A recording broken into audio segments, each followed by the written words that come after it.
Καρδιά με δυο καρδιές γεννήθηκε κι αντέχει. Η μια γέλα στο αύριο, στο χτες η άλλη τρέχει.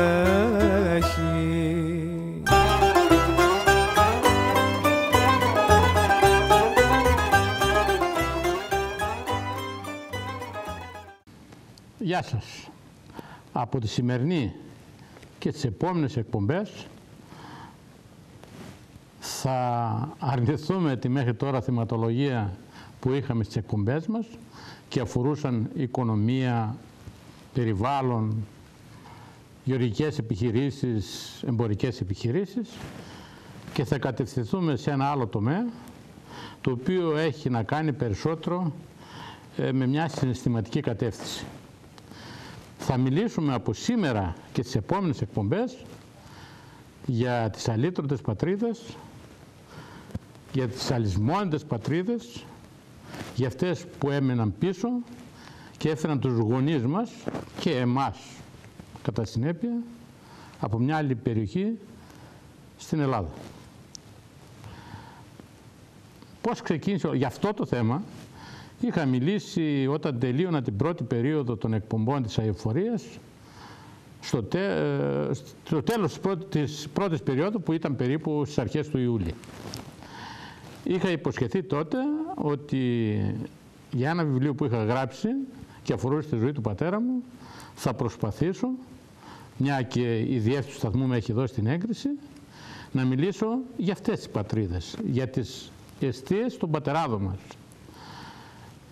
Η σκέψη είχε περάσει στο μυαλό μου πολύ παλιά. Περάσαν εδώ και 35 σχεδόν χρόνια, από τότε που έφυγε ο πατέρας μου, και είχα σκεφτεί, άκουγα πάρα πολλά πώς έφυγε και πώς έφτασε στην Ελλάδα και πώς έζησε, και έλεγα, μια που εμείς είμαστε η πρώτη γενιά και έχουμε αυτά τα ακούσματα, να τα αποτυπώσουμε σε ένα χαρτί, να μείνουν για τις άλλες γενιές, για τα παιδιά μας και για τα εγγόνια μας, και γιατί ο πατέρας μου, για μένα, για τους δικούς μας, αποτελεί μια περίπτωση ειδική και είναι το στίγμα του ανθρώπου που αλλάζει τα πάντα στη γενιά μας.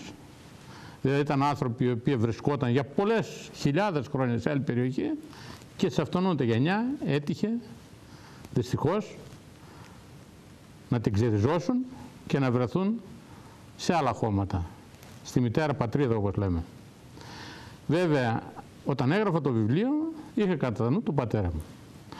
Όταν όμως συζητήσαμε για να γυριστεί η εκπομπή, εκεί έπρεπε λίγο το θέμα να ξανοίξει και να ξεφύγουμε από τις λεπτομέρειες.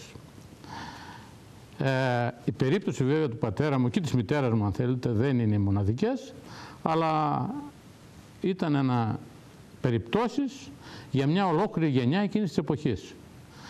Ήταν για 1.250.000 ανθρώπους οι οποίοι ξεριζώθηκαν από τη Μικρά Ασία και ήρθαν στην Ελλάδα. Η γενιά αυτή είναι στην κυριολεξία ηρωική. Έχει ζήσει 2 παγκοσμίους πολέμους, 2 δυνατές δικτατορίες και άλλες ακόμη πέρα από αυτές τις μεγάλες, και το μόνο που γνώρισε ήταν πόνο και δυστυχία. Και το πιο μεγάλο πόνο που ένιωσε βέβαια είναι το ξερίζωμα από την πατρίδα τους. Δεν μπορεί κανείς να σκεφτεί τι μεγάλο έγκλημα είναι να ξεριζώνεις κάποιους ανθρώπους από ένα τόπο και να τους διώχνεις. Τότε, σε κάποιο στάδιο, τους δικούς μας, του πατέρα μου, τους εκδιώξαν. Η ανταλλαγή ήρθε μετά. Η ανταλλαγή, το οποίο έγινε τότε και με την έγκριση των μεγάλων εθνών, σήμερα θεωρείται έγκλημα κατά της ανθρωπότητας και δεν επιτρέπεται, γιατί αφήνει πολύ μεγάλες πληγές. Έφυγαν από εκεί βία και άφησαν πίσω τους νεκρούς αδέρφια, πατεράδες, παππούδες, μάνες, τα πάντα. Έφτασαν λοιπόν στην Ελλάδα το 1922, γιατί για αυτή την εποχή μιλάμε, από τη Μικρά Ασία, νηστικοί, ρακένδυτοι, εξαθλιωμένοι, προσπαθούσαν να ζουν στη ζωή τους και ήρθαν σε ένα τόπο που τους αντιμετώπισε στην αρχή τουλάχιστον σαν περίστακτους, δείχνοντας μια απόλυτη αρνητική συμπεριφορά. Και είναι η ηρωνία της τύχης ότι αυτοί ήταν οι τυχεροί. Γιατί στη Μικρά Ασία δεν υπήρχαν 1.250.000 άνθρωποι που φτάσαν στην Ελλάδα, υπήρχαν 2,5 εκατομμύρια Έλληνες. Και αυτοί, οι 1.200.000, δεν ήρθαν ποτέ στην Ελλάδα. Έμειναν εκεί, δυστυχώς, όχι ζωντανοί. Γι' αυτό λέω, αυτοί που ήρθαν με την όποια φτώχεια και δυστυχία ένιωσαν, πώς να το πούμε, ήταν οι τυχεροί. Ο πατέρας μου, ο Παντελής, αγαπούσε πολύ την πατρίδα του, που εγκατέλειψε και πίστευε ότι κάποια στιγμή θα γυρίσει πίσω. Όπως πίστευαν και όλοι οι Μικρασιάτες ότι θα ξαναγυρίσουν πίσω. Τι σημασία έχει αν στην περίπτωση του πατέρα μου τα παιδικά του βιώματα ήταν τραυματικά. Είχε νιώσει από πολύ μικρή ηλικία, από 3 χρονών που έμεινε ορφανός, δυστυχία, αλλά ο νους του ήταν πάντοτε σε εκείνη την πατρίδα, όσο και αν τον αγκάλιασε η καινούργια πατρίδα που ήταν η Κοζάνη, και η αλυσμόνητη πατρίδα που ήταν για αυτόν, δυστυχώς έμεινε μια χαμένη πατρίδα. Έτσι αγαπούσε πολύ και μιλούσε συνέχεια για αυτή. Έτσι όταν άρχισα να γράφω το βιβλίο, ο νους μου πήγε εκεί, στη Σπάρτη της Μικράς Ασίας. Έχει το ίδιο όνομα με την άλλη Σπάρτη, αλλά είναι πολύ πολύ πιο μεγάλη. Η Σπάρτα τη λένε και σήμερα οι Τούρκοι και είναι μια περιοχή που είναι σε μεγάλο υψόμετρο, έχει πάρα πολλά νερά, πολλές λίμνες, πολλά ποτάμια. Είναι η πόλη που βγάζει το τριαντάφυλλο και από το τριαντάφυλλο το ροδέλαιο. Είναι η πόλη που βγάζει τα περίφημα χαλιά Σπάρτα ή Σπάρτας, και η πόλη η οποία όταν έφυγαν και λίγο πριν, γιατί όταν έφυγαν δεν ήταν 10.000, είχαν λιγοστέψει, και θα πούμε με ποιο τρόπο λιγοστέψαν, η πόλη των 10.000 Ελλήνων του 1914 ας πούμε, και η πόλη που είχε πάρα πολλές χριστιανικές εκκλησίες. Μετά, γράφοντας από την πατρίδα, έψαξα τις οικογενειακές καταβολές, κατέγραψα τα 12 πρώτα χρόνια, γιατί 12 με 13 χρονών έφυγε από εκεί, και βεβαίως έψαξα και βρήκα από τον πιο κατάλληλο άνθρωπο να περιγράψει, που ήταν ο Παπαϊακίμ Πεσματζόγλου, ένας άνθρωπος που πήρε από εκεί 8.500 ανθρώπους, τους βάδισε για 140 χιλιόμετρα, τους έφερε στο λιμάνι της Ατάλειας και από εκεί ανέβηκαν στα πλοία και ήρθαν στην Ελλάδα. Μέσα από αυτές τις γραμμές θα φανεί ότι ο πατέρας μου ήταν ευαίσθητος άνθρωπος, εργατικός και έντιμος, που πάλεψε πολύ στη ζωή του, αγαπούσε τους ανθρώπους και ιδιαίτερα τα παιδιά, και θα μπορούσε να σπουδάσει. Δεν μπόρεσε να πάει ούτε μια τάξη στο σχολείο. Οι συνθήκες που δημιουργήθηκαν από τη γέννησή του μέχρι που να φτάσει στην Ελλάδα ήταν απέσιες και δεν επέτρεπαν το να πάει στο σχολείο, και έφυγε τελικά παρεξηγημένος, γιατί μερικές φορές με κάποιες συμπεριφορές είχε δημιουργήσει κάποια αρνητική εικόνα, και είχε να κάνει κυρίως στο ότι πολλές φορές, προκειμένου να ξεχάσει τον πόνο, κατέληγε στο κρασί. Για να το δούμε, γιατί ήταν πολύ γνωστός του πατέρα μου και μου έκανε εντύπωση ότι κάποτε ότι χτύπησα στο διαδίκτυο πριν από 1 χρόνο το όνομά του και βγήκε η δουλειά που έκανε. Ήταν πάρα πολύ γνωστός στις Κοζανίτες και δεν ήταν άλλος από τον Παντελή που πουλούσε παγωτά. Για να δούμε μερικές φωτογραφίες, 3-4, αργότερα θα δούμε ακόμα περισσότερες. Είναι ο νεαρός που υπάρχει σε αυτή τη φωτογραφία με τη μητέρα του και τον αδερφό του, ο οποίος μπορεί να φαίνεται πολύ μεγαλύτερος, αλλά η διαφορά τους ήταν μόνο 11 χρόνια. Και είναι η στιγμή της συνάντησης στο Αγρίνιο. Είχε έρθει, θα την πούμε αυτή την ιστορία, ο αδερφός του πιο μπροστά με τον ελληνικό στρατό, γιατί δραπέτευσε από τον τουρκικό στρατό και μπήκε στον ελληνικό και με την υποχώρηση ήρθε στην Ελλάδα, πιο μπροστά. Συναντήθηκαν με την παρέμβαση του Ερυθρού Σταυρού στο Αγρίνιο ή στο Μεσολόγγι, σε ένα από τα 2 μέρη, και έβγαλαν την πρώτη φωτογραφία στις αρχές του 1923. Την άλλη φωτογραφία, εδώ είναι σε λίγο μεγαλύτερη ηλικία, 20 χρονών, και σε μια άλλη φωτογραφία ένα κατάστημα που είχαν ακριβώς απέναντι από το Δημαρχείο, είναι στο όνομα Σπάρτη λέει από πάνω, Καπλάνογλου, και το είχε ο αδερφός του και ήταν εστιατόριο ακριβώς μπροστά στο σημερινό Βυζάντιο. Και η άλλη φωτογραφία, να, πως ξέραν τον πατέρα μου, ο Παντελής που πουλούσε παγωτά, και όταν χτύπησε στο διαδίκτυο το όνομά του, βγήκε γιατί οι κυρίες Μόμσιου και Φτάκα που γράψανε βιβλίο «Παλιές γεύσεις της Κοζάνης» γράφαν όσο για τα παγωτά, ο καλύτερος από όλους ήταν ο Παντελής Καπλάνογλου. Και αυτή είναι η φωτογραφία στην Παναγία με τα παιδιά γύρω-γύρω, που για το καλοκαίρι τουλάχιστον η γεύση του παγωτού τους έχει μείνει. Ακόμα και σήμερα, περάσαν 35 χρόνια από το θάνατό του, και όσοι με βρίσκουν και είναι κάποιες ηλικίες, έρελε παγωτά που έκανε ο Παντελής. Είχε μείνει η εικόνα και το όνομα σε αυτό το αντικείμενο, στο οποίο θεωρείται ότι είναι ο καλύτερος.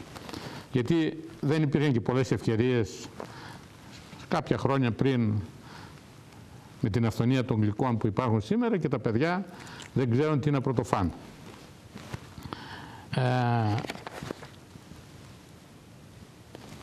Έγραψε λοιπόν αυτό το βιβλίο και κάποια στιγμή το παρουσίασα έτσι όπως ήταν γραμμένο από τον υπολογιστή στη διεύθυνση του σταθμού. Ρώτησα αν μπορεί αυτό το βιβλίο να βγει στην οθόνη. Είπε ότι αν υπάρχει δυνατότητα οπτικοποίησης ή να δώσουμε στο κείμενο μια άλλη εικόνα, μπορεί κάλλιστα να βγει, και θα κάνουμε μια προσπάθεια προς αυτή την κατεύθυνση, εκπληρώνοντας και μια υποχρέωση στη μνήμη του, και φυσικά να δώσουμε μερικά πράγματα στις καινούργιες γενιές για αυτή την ιστορία των πατεράδων, και μάλιστα τέτοιες εποχές, γιατί θα με ακούσατε πολλές φορές όταν μιλούσα για οικονομικά θέματα να έλεγα ότι είμαι αισιόδοξος, γιατί κοιτώντας πίσω την ιστορία των πατεράδων μας βλέπουμε πόσα περάσαν και πώς τα ξεπέρασαν. Δεν μπορεί η κατάσταση να είναι χειρότερη από εκείνη την κατάσταση σε καμιά περίπτωση. Είναι πολύ καλύτερη. Βέβαια έχουμε τις δυσκολίες μας, παρακολουθώντας την ιστορία. Η ιστορία διδάσκει, γι' αυτό δεν πρέπει να την ξεχνάμε ποτέ, και με την παρουσίαση αυτών των στοιχείων θα δούμε πώς αυτές οι γενιές πλήρωσαν πολλά, αλλά κάποια στιγμή τα ξεπέρασαν και μπόρεσαν να ανεβούν στην κοινωνία και να προσφέρουν πάρα πολλά. Εκείνο που προσπάθησα να κάνω ήταν να βάλω πολύ περισσότερες εικόνες σε αυτή την εκπομπή από ό,τι είχα στο βιβλίο. Σκεφτείτε ότι πάνω από 1000 φωτογραφίες μπόρεσα και βρήκα. Είχα δικό μου αρχείο, πήρα από το αρχείο της Ένωσης Σπάρτης πολλές φωτογραφίες. Μπήκα στο διαδίκτυο από site ελληνικά αλλά και της Τουρκίας, βρήκα και από εκεί εικόνες. Επίσης, πέρα από τις φωτογραφίες που μπορεί να δώσουμε για να δώσουμε εικόνα, γιατί η τηλεόραση δεν είναι μόνο λόγος, είναι βασικά εικόνα, βρήκαμε και αρκετά βίντεο, πάνω από 40, μικρά, 3-5 λεπτών, 1-2 θα τα δείτε και σήμερα, και για να έχετε μια εικόνα εκείνης της περιοχής και τούτο τι συνέβη, και θα πάμε πολλά χρόνια πίσω, για να δούμε την ελληνικότητα αυτών των ανθρώπων, γιατί δυστυχώς κάποιοι την αμφισβητούν για πολλά χρόνια. Το έχω νιώσει και παλιότερα εγώ αυτή την αμφισβήτηση. Να δούμε την ελληνικότητα, και για να το δούμε αυτό δεν έχουμε παρά να πάμε πίσω πολλά χρόνια. 2.000-2.500 χρόνια πριν από τον Χριστό. Θα καταγράψουμε όλη την ιστορία και θα δώσουμε αυτή την εικόνα που πρέπει.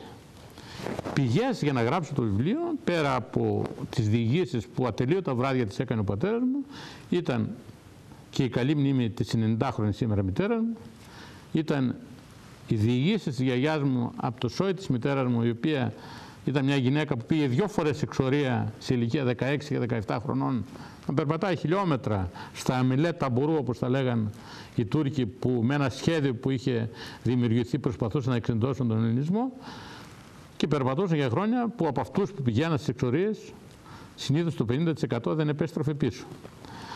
Και αυτή η γιαγιά μου, η Μέλη Ανθοπούλου, η Σοφία Ανθοπούλου, με διηγείται πολλά, και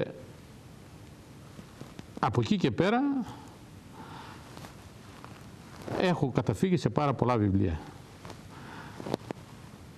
Να πούμε γρήγορα αυτά τα βιβλία, γιατί έχει ενδιαφέρον για κάποιον που θέλει να ψάξει λίγο περισσότερο, και να πάμε στο πρώτο διάλειμμα, γιατί αυτό χρειάζεται πάντοτε. Ήταν πολλές εγκυκλοπαίδειες, παιδεία, δομή και ποντιακού ελληνισμού, του Ελευθερουδάκη, η ιστορία των Ελλήνων που είχε γράψει, που είχε κυκλοφορήσει η ελευθεροτυπία, η ιστορία του Μεγάλου Αλεξάνδρου, οι αναμνήσεις του Ποπαϊκή Πεσματζόγλου, αυτός ήταν ο Μωυσής των Σπαρταλίδων, 10.000 ανθρώπων τους πήρε, και όπως ο Μωυσής βάδισε και έφυγε από την Αίγυπτο και πήγε στο Ισραήλ, κάπως έτσι αυτός ο άνθρωπος κατάφερε και έφερε όλους 8.500 ανθρώπους στην Ελλάδα χωρίς να χυθεί ούτε μια σταγόνα αίμα.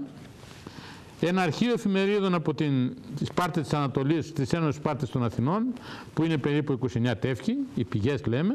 Επίσης ένα περιοδικό που έβγαλε αργότερα. Η αφιέρωμα της καθημερινής εφημερίδος 7 ημέρες για τη Σπάρτη της Μικράς Ασίας. Η Πισιδία του Βογιατζόγλου. Η ιστορία της Κοζάνης, γιατί είναι τελικά η δεύτερη πατρίδα. Η Κοζάνη, μια πόλη της τουρκοκρατίας του Μιχάλη Παπακοσταντίνου. Ένα τουρκικό βιβλίο, Ταχυρή Σπάρτα λέγεται, ενός Σαλαϊμάν Σαμί. Η ιστορία της Ελλάδος, από 3 συγγραφείς. Η ιστορία των κρατών του Έμου. Η ιστορία του ελληνικού έθνους του Μερκεζίνη, του Παπαρηγόπουλου. Αγιοτόκος Πισιδία, ελληνική Πισιδία και η παιδεία του Χάρη Σαπουτσάκη. Η Σπάρτη της Ανατολής, σε άλλα 2 τεύχη, και η βιογραφία του Μητροπολίτη Πατάρων. Αναρρύθμιτες ιστοσελίδες, ελληνικές και ξένες φυσικά, ήταν στη βοήθειά μας, γιατί είναι μια πολύ καλός χώρος που όταν θέλει κάποιος να ψάξει, θέλει τη μέθοδό του, γιατί πολλές φορές σε αυτές τις ιστοσελίδες γράφονται και λάθη. Λαδασμένα πράγματα που αν δεν προσέξεις μπορεί να παραπληροφορείς τον κόσμο, γι' αυτό χρειάζεται διασταύρωση του στοιχείου που συλλέγεις και εν συνεχεία να μπορείς να τα γράφεις και να τα παρουσιάζεις. Εν πάση περιπτώσει, πάμε στο πρώτο διάλειμμα και τα λέμε 5 λεπτά μετά.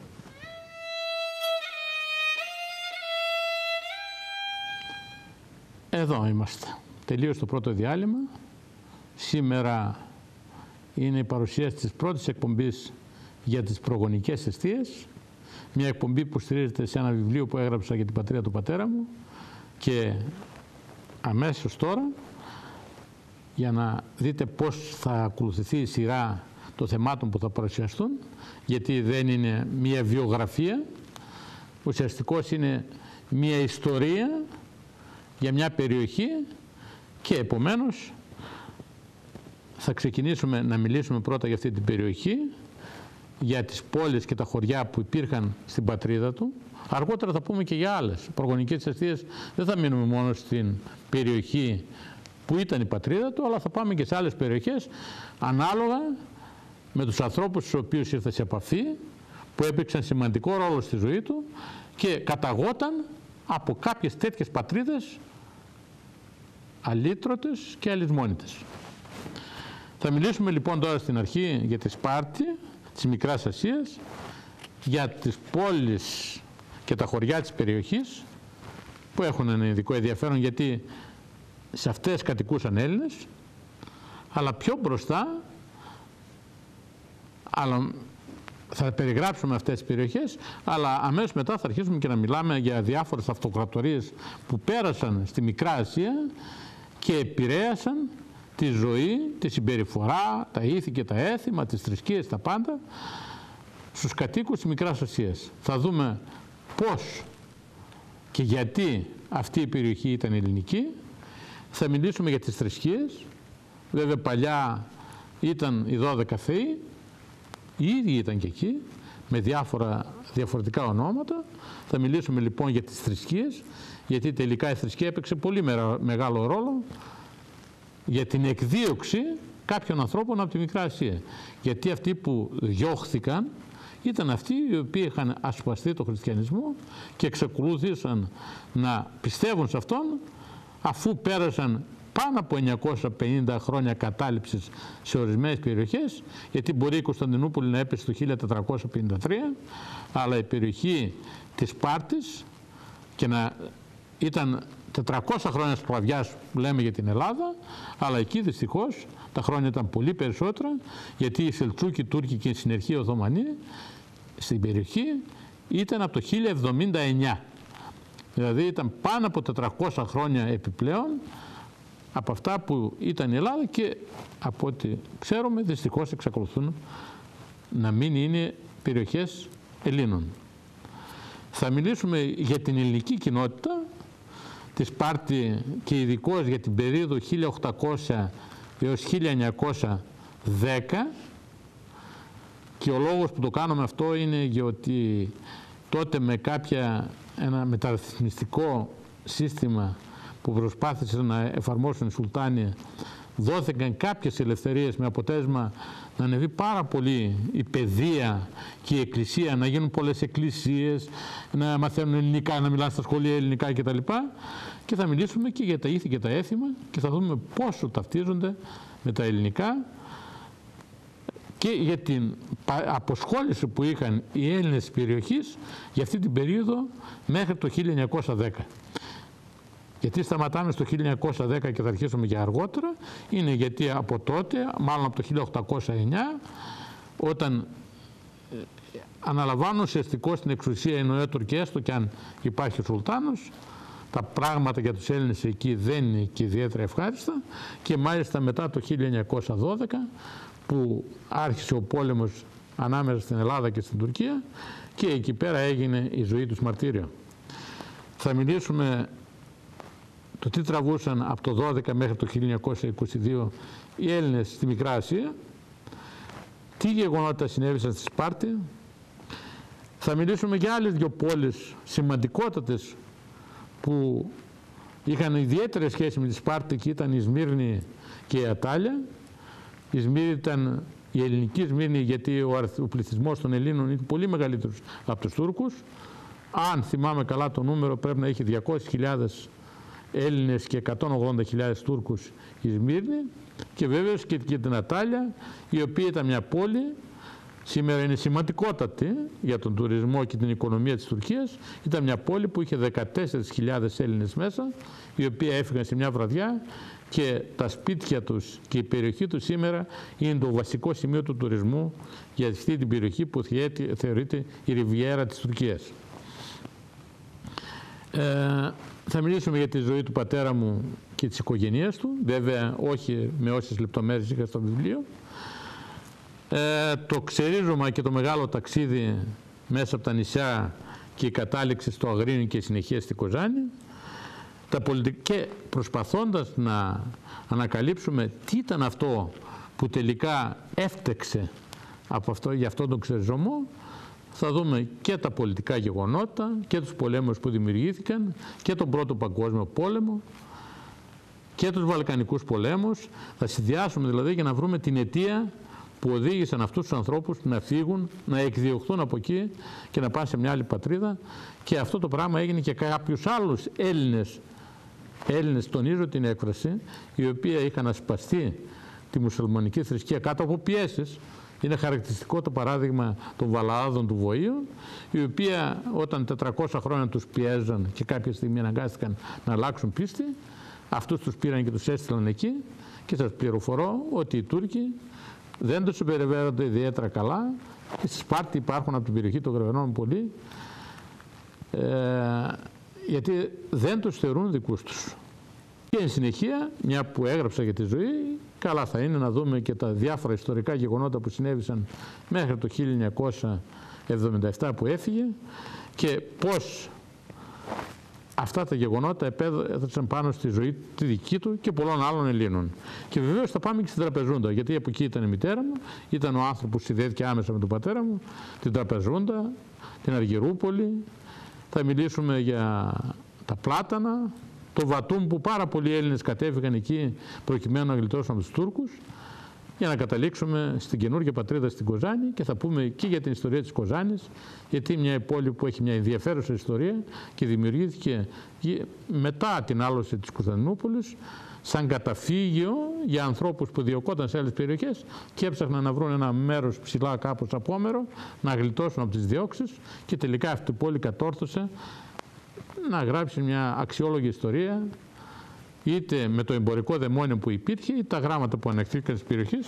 Και έχει ενδιαφέρον να μιλήσουμε για την Κοζάνη, γιατί ας μην γελιόμαστε, από ό,τι διαπίστωσα, οι Κοζανίτες δεν ξέρουν την ιστορία τους. Για να πούμε λοιπόν για τη Σπάρτη, που είναι μια πόλη της νοτιοανατολικής Τουρκίας, πρωτεύουσα του νομού Πισιδίας και είναι στην ευρύτερη περιοχή του νομού Εικονίου. Λέω περιοχές για να δούμε το χάρτη, για να δούμε ποιο περίπου είναι, γιατί το να λέω Εικόνιο και τέτοιες περιοχές, νότιο δυτική Τουρκία είναι αυτό το κόκκινο χρώμα που βλέπετε. Βλέπετε ξεκινάει από εκεί που είναι η Ρόδος και καταλήγει στη Συρία. Για να πάμε στον άλλο χάρτη και να δούμε πού ακριβώς είναι η Πισιδία. Είναι στην πρώτη καμπούρα που, κόκκινη που υπήρχε. Να το φέρουμε λίγο όσο μπορούμε πιο κοντά. Βλέπετε κάτω είναι η Ρόδος, είναι γραμμένο στα αγγλικά, Λυκία, κάτω-κάτω στη γωνία. Εκεί η Λυκία υπόψη ότι ήταν η πατρίδα του Αγίου Νικολάου, και από πάνω ακριβώς είναι η Πισιδία. Εκεί στην Πισιδία υπήρχε έδρα Μητρόπολης, η οποία λεγόταν Μητρόπολη Πισιδίας Υπερτίμου και Εξάρχου Λυκίας, Σίδης, Μυρίων, Αταλίας και Μικρής Αντιοχίας. Και η Μητρόπολη αυτή είχε στην ευθύνη της το Καστελόριζο, τη Λίβια, είναι το μόνο μέρος που έμεινε ελληνικό, την Πάρλα, το Ελμαλί, τη Μάκρη, το Βουρδούρ, τη Σπάρτη, τη Φινίκη και την Ατάλια και το νησί του Αιγεδίρ. Ακόμα ένα χάρτη που έχουμε που είναι στη Σπάρτα που τη δείχνει από πολύ πιο κοντά. Βλέπετε από κάτω είναι ο κόρπος της Ατάλιας ή Αντάλιας όπως τη λένε οι Τούρκοι, και η Σπάρτα είναι λίγο πιο πάνω. Είναι σε ένα υψόμετρο 1000 μέτρα περίπου η πόλη. Έχει πάρα πολλές λίμνες. Θα μιλήσουμε για αυτές λίγο μετά, γιατί είπαμε ότι έχει πολλά νερά. Και πολύ καλό κλίμα. Έχω μια μικρή ταινία, ας τη δούμε, να πάρουμε μια πρώτη εικόνα, πολύ μικρή είναι, 1-2 λεπτά είναι, μια πρώτη εικόνα της περιοχής. Για να το δούμε.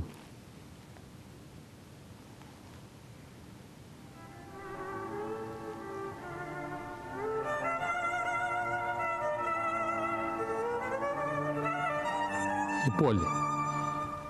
Havasına, suyuna, taşına, toprağına, bin can feda. Εδώ είναι παλιές φωτογραφίες, τα χαλιά, το σήμα κατά τεθέν, και την άλλη μεριά το τριαντάφυλλο, φωτογραφίες εκείνης της εποχής.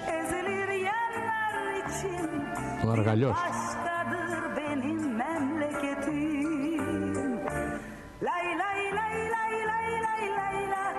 Πανάκριβα χειροποίητα χαλιά. Μετά δώσαν ζωή η ταπιτουργία και στην Ελλάδα το έφερε η δική μας Ελλάδα.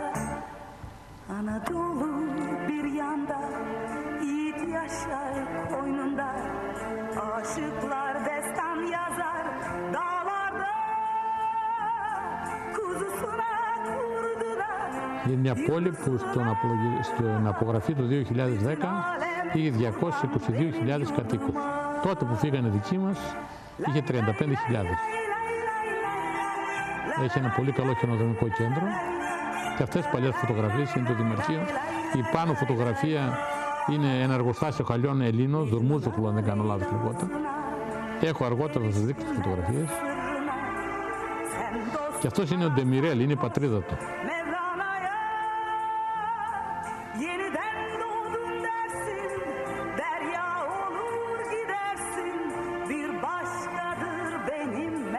Και το σήμα κατά διδένα, του τριαντάφυλλου.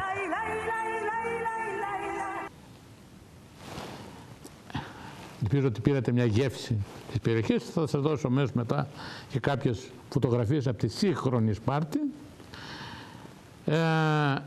Η πόλη βρίσκεται από την Ατάλια 100 χιλιόμετρα, 110. Ήταν η διαδρομή που κάναμε τα πόδια σε 5 μέρες παρακαλώ, γιατί δεν ήταν εύκολο να μετακινηθούν 8.500 άνθρωποι. Και η απόσταση από τη Σμύρνη είναι τα 350 χιλιόμετρα περίπου. Η Σμύρνη μάλιστα ήταν ο χώρος ο οποίος δραστηριοποιούνταν εμπορικό στις Σπαρταλίδες και είχε μια κοινότητα πάνω από 700 άτομα με δικιά τους λέσχη κτλ. Και κατοικούσαν στη Σμύρνη πάρα πολλοί, ιδίως μορφωμένοι, οι οποίοι ήταν δικηγόροι, γιατροί κτλ. Όπως και το μεγάλο επιστημονικό προσωπικό βρισκόταν τις Σπάρτες, ήταν Έλληνες. Είναι μια πολύ παλιά πόλη, το αρχαίο όνομα είναι Βάρες και πάρα πολύ κοντά υπάρχει μια άλλη πολιτεία η οποία δημιουργήθηκε από τους Χεταίους, μιλάμε για κάπου 1600 ή 1700 π.Χ. ήταν η Σαγαλασσός ή αργότερα όπως βρέθηκε μια μαρμάρινη στήλη που έλεγε Σαγαλασσός των Λακεδαιμονίων. Δεν είναι καθόλου τυχαίο ότι λέγεται Σπάρτη η πόλη και έτσι την κρατήσανε οι Τούρκοι, δεν την αλλάξαν ποτέ. Η Σαγαλασσός είναι μια πόλη που βρίσκονται πάρα πολλά αρχαία. Θα μιλήσουμε για αυτήν όταν μιλήσουμε για τις αυτοκρατορίες που πέρασαν από την Ελλάδα, από τη Μικρά Ασία και κάθε μέρα ανακαλύπτουν καινούργια αρχαία. Έχει θέατρο σαν της Επιδαύρου, ρωμαϊκά λουτρά και πάρα πολλά άλλα. Και κοντά σε αυτή την πόλη υπάρχουν και άλλες αρχαίες ελληνικές πόλεις στην περιοχή με αξιόλογα μνημεία. Για να πάρουμε μια γεύση ακόμα, σε φωτογραφίες πλέον, της σύγχρονης Σπάρτης. Εδώ είναι μια φωτογραφία από ψηλά με αεροπλάνο. Πάμε στην άλλη φωτογραφία. Δεν μας λέει το σήμα κατά τεθέν της Σπάρτης. Σε όποια και είσοδο και αν πάτε, είναι πολύ μεγάλο μεγέθους αυτές οι δύο στήλες που μοιάζουν με χέρια και το τριαντάφυλλο στις μεγάλους λεωφόρους, στους δρόμους αυτής της πόλης των 220.000. Σε όλους τους εισόδους υπάρχουν αυτά τα δύο χέρια που αγκαλιάζουν το τριαντάφυλλο.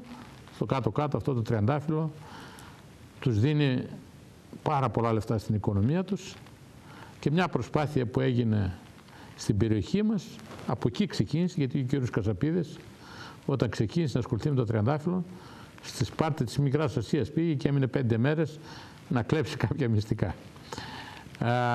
Και θα δούμε ότι αυτό το χρώμα το ροζέ, γιατί αυτό η ποικιλία του τριαντάφυλλου που λέγεται ρόζα δαμάσκαινα, είναι ροζ, είναι πάρα πολλά κτίρια βαμμένα, ίσως σε κάποιες φωτογραφίες θα το δούμε αυτό, βαμμένα με αυτό το χρώμα. Πάμε στην άλλη φωτογραφία. Αυτό είναι το διοικητήριο, η έδρα του νομάρχη της περιοχής, το οποίο έχει κτιστεί πριν από καμιά 40 χρόνια, δεν υπήρχε φυσικά παλιά, τότε που ήταν δική μας. Πάμε στην άλλη φωτογραφία. Εδώ είναι πάλι αυτό το διοικητήριο, η νομαρχία, υπάρχει μια πλατεία μπροστά και από κάτω υπάρχει υπόγειο γκαράζ, γι' αυτό δεν βλέπετε πολλά αυτοκίνητα παρκαρισμένα. Τι ωραίο θα ήταν να γινόταν κάτι τέτοιο και εδώ, Πάμε παρακάτω. Εδώ είναι μια άποψη της πόλης, με 7 όροφα και 8 όροφα κτίρια και τζαμιά.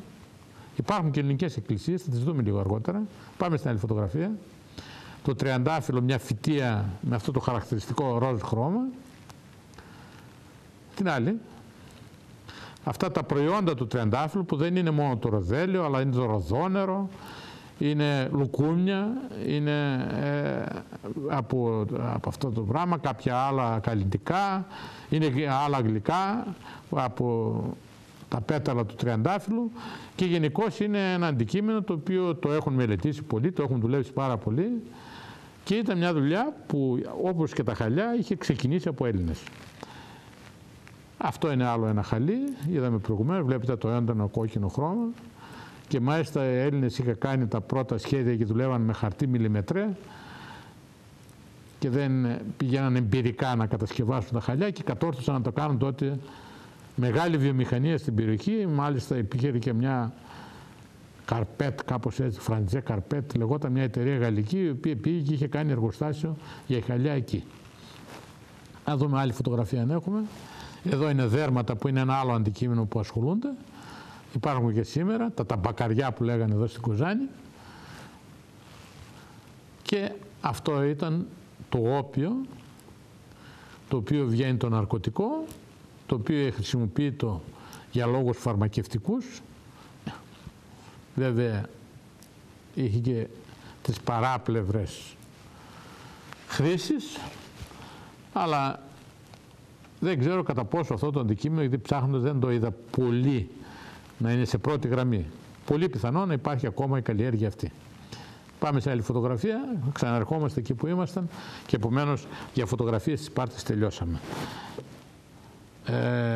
Να πάμε λίγο νωρίς για το επόμενο διάλειμμα για να έρθουμε να μιλήσουμε για κάποιες πόλεις που υπήρχαν στην περιοχή και κομμοπόλεις, που από αυτές τις κομμοπόλεις βρίσκονται άνθρωποι ακόμα και σήμερα και στη Νέα Νικόπολη της Κοζάνης, γιατί οι περισσότεροι είναι από εκεί την περιοχή, και στο Τσοτήλι και στη Νέα Σπάρτη υπήρχε μια πόλη, ένα χωριό που είχε δημιουργηθεί αλλά το 1949, η Μπουχορίνα, αν δεν κάνω λάθος, τη λέγανε στο Βόιο, και είχε δημιουργηθεί η Νέα Σπάρτη, η οποία διαλύθηκε το 1949 κάτω από τις συνθήκες που επικρατούσαν με τον τότε εμφύλιο πόλεμο. Ήρθαν στο Τσοτήλι και βρίσκονται πάρα πολύ αυτή τη στιγμή στο Τσοτήλι. Για αυτές τις περιοχές που ενδιαφέρουν αυτούς τους ανθρώπους θα μιλήσουμε αμέσως μετά από το δεύτερο διάλειμμα.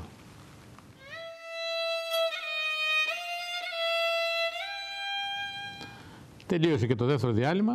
Μιλάμε σήμερα στην πρώτη εκπομπή για τις προγονικές αιστείες και είπαμε ότι μιλάμε για ένα βιβλίο που έγραψα για τη ζωή του πατέρα μου και την πατρίδα του. Στη συνέχεια, για τηλεοπτικές ανάγκες, θα διευρυνθεί αυτή η εκπομπή και δεν θα μιλήσουμε μόνο για την πατρίδα που είναι η Σπάρτη της Μικράς Ασίας, αλλά θα μιλήσουμε και για πολλές άλλες πόλεις που εκεί υπήρχαν Έλληνες άνθρωποι που έφυγαν το 1922 και λίγο αργότερα και ήρθαν στην Ελλάδα για να δημιουργήσουν μια καινούργια ζωή. Θα μιλήσουμε λοιπόν τώρα για τις πόλεις και τις κομμοπόλεις της περιοχής της Πισιδίας, έτσι ήταν αρχαία ονομασία της περιοχής, η ελληνική ονομασία και η ονομασία των Βυζαντινών, και σήμερα Πισιδία λέγεται, αλλά ουσιαστικώς λέγεται νομός Σπάρτης και έτσι από τους Τούρκους, ή Σπάρτα μάλλον. Για να δούμε την πρώτη πόλη, να πούμε την αρχαία ονομασία που ήταν Σουζόπολη, μάλλον αυτός ο χάρτης δεν διευκολύνει, θα πάμε στη φωτογραφία, θα πάμε στην άλλη. Και αυτή είναι μια παλιά φωτογραφία εκείνης της περίοδου, ας τη φέρουμε λίγο πιο κοντά, φαίνονται παλιά τουρκικά σπίτια, έτσι όπως ήταν στην εποχή, που φαίνεται και το τζαμί, αλλά περίπου μια εικόνα, κάπως έτσι ήταν και η Κοζάνη τότε, από παλιές φωτογραφίες που ήρθαν. Εδώ είναι το Λούμπουρλου, η Σοζόπολη, και η τουρκική ονομασία Σοζόπολη ήταν στους Βυζαντινούς, πιο μπροστά λεγόταν Απολωνία, σαν αρχαία, με την αρχαία ονομασία, και στα τουρκικά η μετάφραση της λέξης είναι έξοχη πόλη. Την εποχή, το 1922, η πόλη είχε γύρω στους 15.000 Τούρκους και είχε 2.500 με 3.000 Έλληνες, οι οποίοι, έτσι όπως βλέπετε αυτή την εικόνα, ήταν στο βάθος ο οικισμός των Ελλήνων, στις πρόποδες του βουνού. Ξεπερνούσαν λοιπόν και υπέστησαν, επειδή ήταν σε μεγάλη απόσταση από την Σπάρτη, πιο απομονωμένη περιοχή, πάνω από 20 με 25 χιλιόμετρα ήταν από τη Σπάρτη, υπέστησαν μεγάλες διώξεις από το 1914 μέχρι το 1922 και μπόρεσαν και γύρισαν κάποιοι από αυτούς στην Ελλάδα και διασκορπίστηκαν στην περιοχή των Αθηνών στην Κεσαριανή. Πολλοί έχουν πάει στις Πέτσες, στο Κρανίδι, στην Ύδρα και στην Κοκκινιά. Πολλοί έχουν πάει στη Θεσσαλονίκη και πολλοί ήταν και είναι στη δική μας περιοχή. Εγώ έχω γνωρίσει πολλούς ανθρώπους από το Σκαφίδι, από τη Νέα Νικόπολη όπως αργότερα ονομάστηκε, οι οποίοι προέρχονταν αυτή την περιοχή, καλλιεργούσαν και σε αυτή την περιοχή τριαντάφυλλα και αργότερα φυσικά τα εγκατέλειψαν. Οι Τούρκοι που έμειναν εκεί και όταν ήρθαν στην Ελλάδα προσπάθησαν να κάνουν καλλιέργεια και εδώ και μάλιστα την περιοχή του Σωτηλίου, γιατί και πολλοί πήγαν πέρα από την Νέα Νικόπολη στη Σωτήλη, που κάναν μια προσπάθεια να το καλλιεργήσουν. Μάλιστα δόθηκε και ένα βραβείο από την Ακαδημία Αθηνών, αν δεν κάνω λάθος, το 1936 στον κύριο Κουρτσόγλου, δεν υπάρχει πια, με μεγάλη ηλικία, έφυγε το 2005, είναι ο γιος του όμως, ο φωτογράφος του Κουρτσόγλου, γιατί κατάφεραν και καλλιέργησαν εκεί το τριαντάφυλλο και μετέφεραν αυτή την εμπειρία στην Ελλάδα. Μετά τον πόλεμο όμως και κατά τη διάρκεια του εμφυλίου όλα αυτά διαλύθηκαν και δυστυχώς δεν είχε συνέχεια για την περιοχή. Δεν ξέρουμε πόσο καλή συνέχεια μπορεί να έχει η καινούργια προσπάθεια που έχει αναλυθεί από το 2005 και εδώ. Για να δούμε κάποιες φωτογραφίες που έχουμε από το Λου-Μπουρλού. Αυτή είναι λοιπόν η εικόνα, αυτή είναι από κάποιο άλλο σημείο. Πάμε και βλέπουμε πάλι από πάνω από το βουνό, από άλλο σημείο που φαίνεται και μπροστά είναι ο κάμπος. Αυτό είναι ένα αρχαίο υδραγωγείο, περνούσε από πάνω οι σωλήνες του νερού, για να πω ότι είναι 2.000 ετών, πρέπει να υπάρχουν και τέτοια και στην Καβάλα, πρέπει να έχετε δει. Το Βυζαντινών μάλλον είναι, το οποίο κουβαλούσαν το νερό από μακρινή απόσταση στην πόλη του Λου-Μπουρλού. Εδώ είναι διάφορα κάστρα. Χαρακτηριστικά η περιοχή του Λου-Μπουρλού μοιάζει με τη Μάνη. Λένε είναι η Μάνη της Τουρκίας. Και αυτά είναι τέτοια αρχαία κάστρα, τα οποία τα εκμεταλλεύονται φυσικά τουριστικά αυτή τη στιγμή οι Τούρκοι. Και εδώ είναι από άλλο σημείο τα ίδια κάστρα. Μια παλιά βρύση, με γράφει το όνομα αυτό που το θέρος, είναι της εποχής εκείνης. Και πάλι τη ίδια φωτογραφία από άλλο σημείο, μπορούμε να προχωρήσουμε σε άλλο. Εδώ είναι ένα ηλιακό ρολόι σύγχρονο, δεν ξέρω πόσο αντίγραφο είναι κάποιο αρχαίο. Υπάρχει και προβάλλεται από την Τουριστική Επιτροπή της πόλης. Εδώ είναι το τζαμί που υπάρχει και το βασικό προϊόν του Λου-Μπουρλού, πέρα από το τριαντάφυλλο που σας είπα και τα χαλιά που κάναν τότε, είναι τα κεράσια. Είναι η πόλη του κερασιού. Στην περιοχή της Πισιδίας, της Σπάρτης, πέρα από τα κεράσια καλλιεργούνται βασικά τα μήλα, αλλά τα οποία θεωρούνται, επειδή λόγω υψομέτρου, τα καλύτερα της Τουρκίας, και τα αχλάδια. Δεν ξέρω αν έχουμε άλλη φωτογραφία. Ένας, και αυτό είναι αρχαίος, ένα αρχαίο σημείο που υπάρχει και ένα αρχαίο, δεν γράφει τι είναι, δεν μπόρεσα να το βρω. Πάμε στην άλλη φωτογραφία. Σύγχρονες φωτογραφίες της πόλης, η πλατεία τους με τα λιοντάρια απ' έξω. Κάποιο σημείο στην είσοδο της πόλης, της Κομόπολης. Η πατρίδα των ανθρώπων του Τσοτηλείου και της Νέας Νικόπολης. Το διοικητήριο, το νοσοκομείο μάλλον. Και άλλο, μπορούμε να το πάρουμε. Όχι, εδώ έχουμε φτάσει σε άλλο μέρος που δεν είναι. Μάλλον όχι, έχω την εντύπωση ότι αυτό είναι ένα μικρό φράγμα που υπάρχει. Μοιάζει πάρα πολύ με την περιοχή του Αιγυρδίρ, μιας λίμνης, η οποία έχει πολύ ειδικό ενδιαφέρον και αυτή για την περιοχή μας, γιατί κάτοικοι υπάρχουν εδώ. Μπορούμε να σταματήσουμε τις φωτογραφίες. Είναι το φράγμα που υπάρχει στο Λου-Μπουρλού, πολύ σύγχρονο. Μπορούμε να φύγουμε από το Λου-Μπουρλού και την πατρίδα πολλών συμπατριωτών μας και να πάμε στο Μπουρδούρι, όπως λέγεται αλλιώς, το οποίο είναι μια πόλη, δεν ανήκει στον ίδιο νομό σήμερα. Παλιά ήταν ένας νομός, μια περιοχή, η Πισιδία. Σήμερα όμως είναι άλλος νομός, το Μπουλντούρι ή Βουρδούριον όπως το λέγαν παλιότερα, ή Πολυδόριο όπως λεγόταν στην αρχαία εποχή. Να βάλουμε μια φωτογραφία να το βλέπουμε από μακριά, εκεί μπορούμε να τα αφήσουμε με το ρολόι του.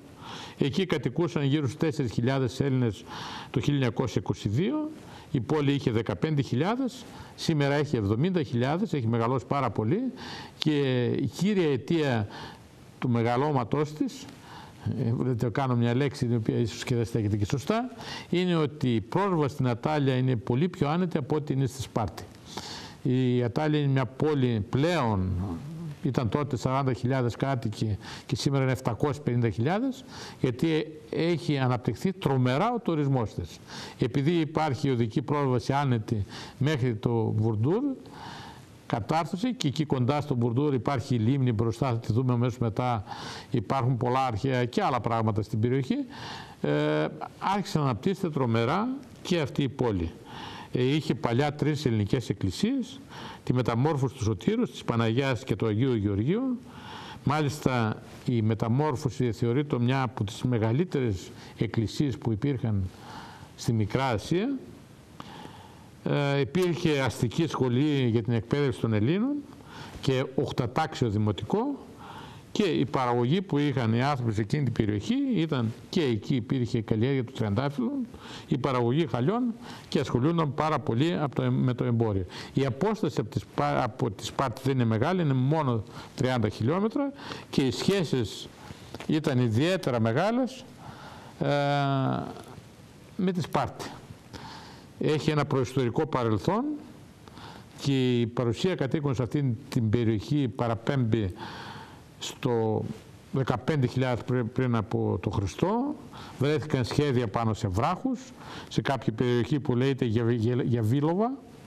Διαθέτει ένα από τα μεγαλύτερα σπήλια που υπάρχουν στον κόσμο, μέσα στα βεστολιτικά πετρώματα. Έχει μήκος μέσα 2.500 μέτρα, από τα οποία έχουν εκμεταλλευτεί τα 700, στα οποία κυκλοφορούν μέσα στη λίμνη, μέσα στο σπηλιά, και μικρά πλεούμενα, και τα νερά μέσα σε αυτό το σπήλαιο θεωρούνται ότι έχουν ιδιαίτερη σημασία για αυτούς που πάσχουν από διαβήτη, γιατί τους βοηθάει να θεραπευθούν από το πρόβλημά τους.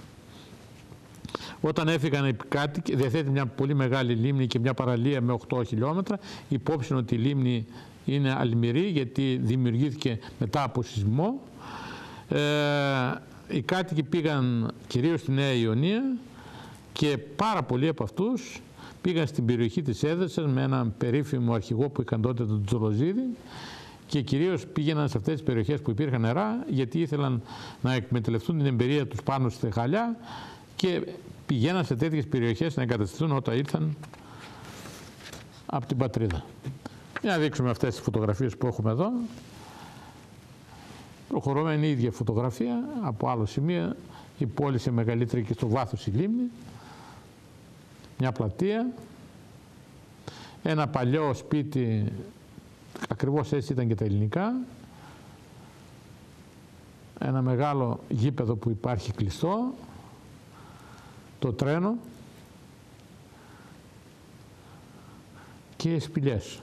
Αυτά ήταν και τάφη που σκάβαν και κάναν μέσα σε τέτοια σημεία, βραχόταφη κάπως έτσι λεγόταν, και βεβαίως είναι πάρα πολύ παλιή. Η φωτογραφία είναι από το Μουσείο του Βουλδουρίου, υπάρχουν πολλά ελληνικά αγάλματα και ρωμαϊκά, και άλλη φωτογραφία νομίζω ότι έχουμε, τον Ηρακλή.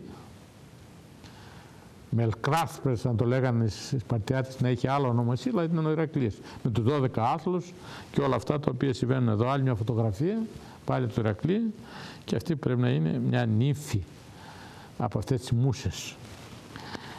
Πάμε σε μια άλλη πόλη, το Κετσίμπουρλού. Μπορούμε να φύγουμε από αυτές τις φωτογραφίες. Και η Ευδοκιάς, όπως λεγόταν τότε, λεγόταν στην αρχαία εποχή. Το 2010 είχε 7.000 κατοίκους. Είχε μια καλή ελληνική κοινότητα, η οποία και αυτή ξεριζώθηκε. Το Keçίμπουρλου, όπως το λένε οι Τούρκοι, έγινε από ένα δυστύχημα ιδιαίτερα γνωστό, τελευταία, πριν από 6-7 χρόνια, που έπεσε ένα αεροπλάνο. Μπορούμε να το δείξουμε. Δεν μπορείς να βρω περισσότερα στοιχεία για το ελληνικό στοιχείο εκεί. Αυτή είναι η πόλη. Προχωράμε.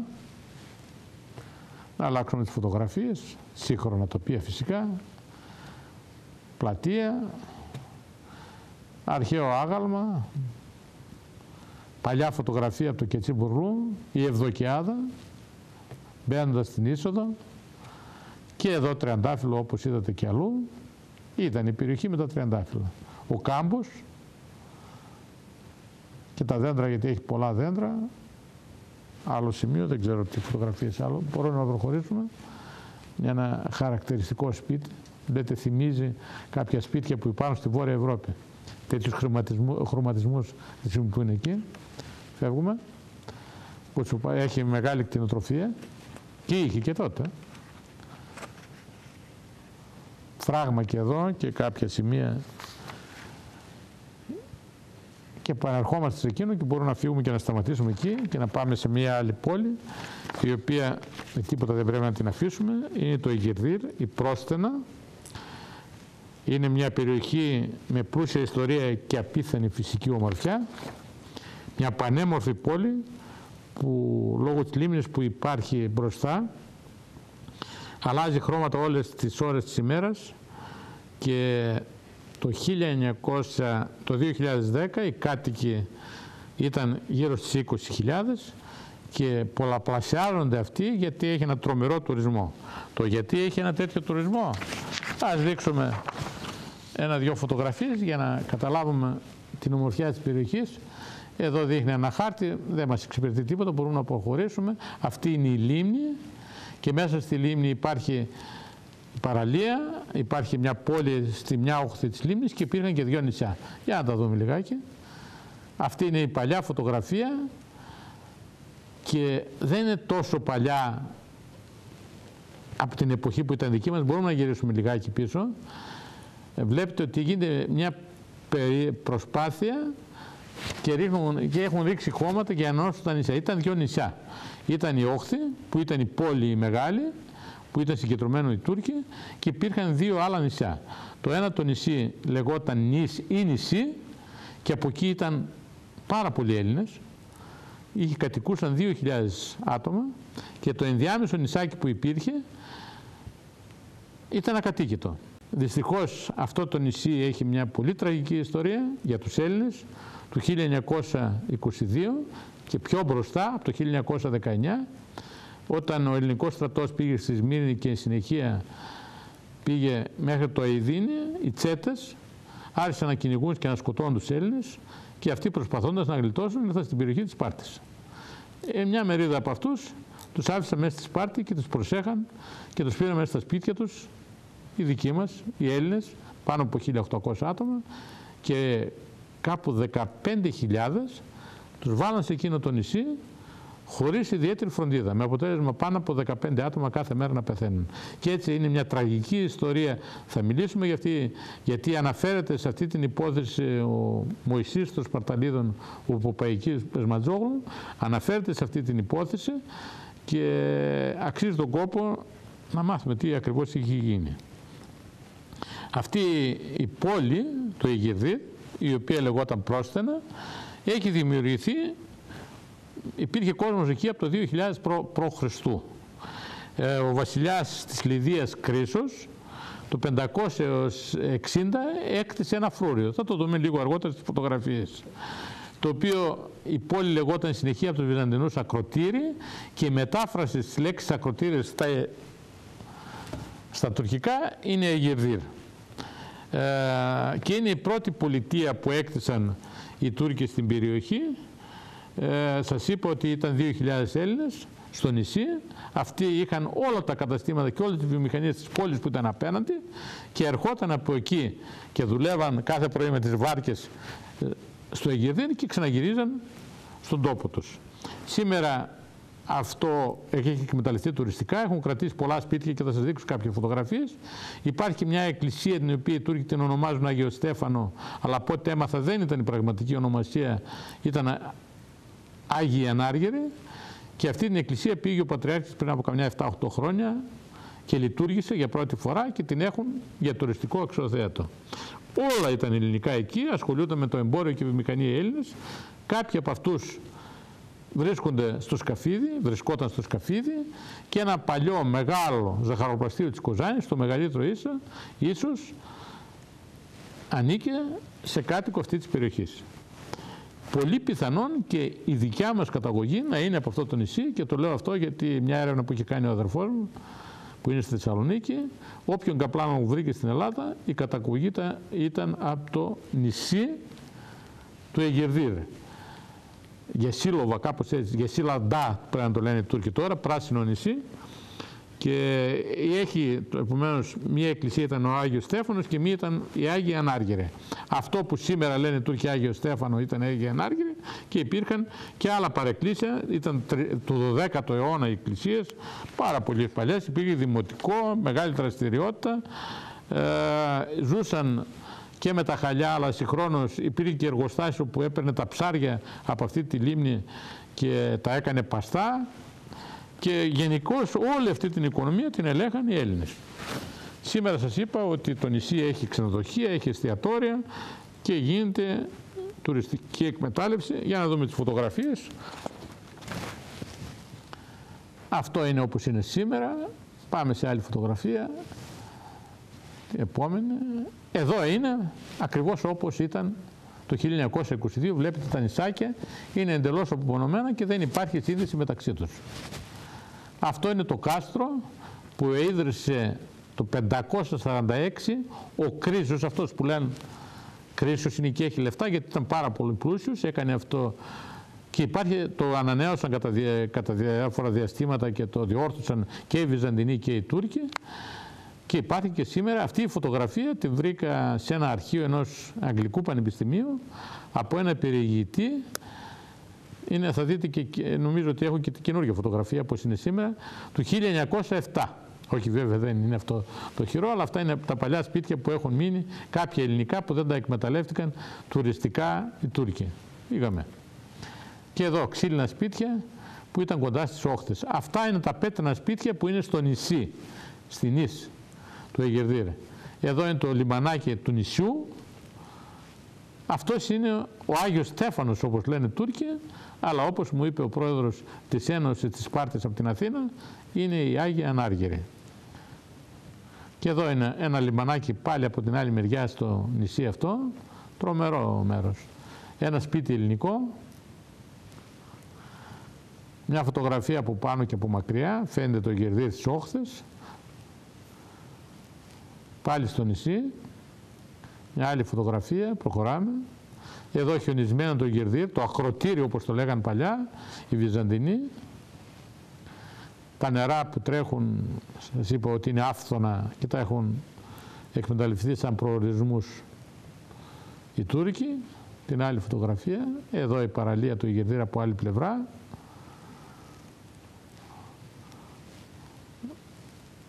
Φύγαμε.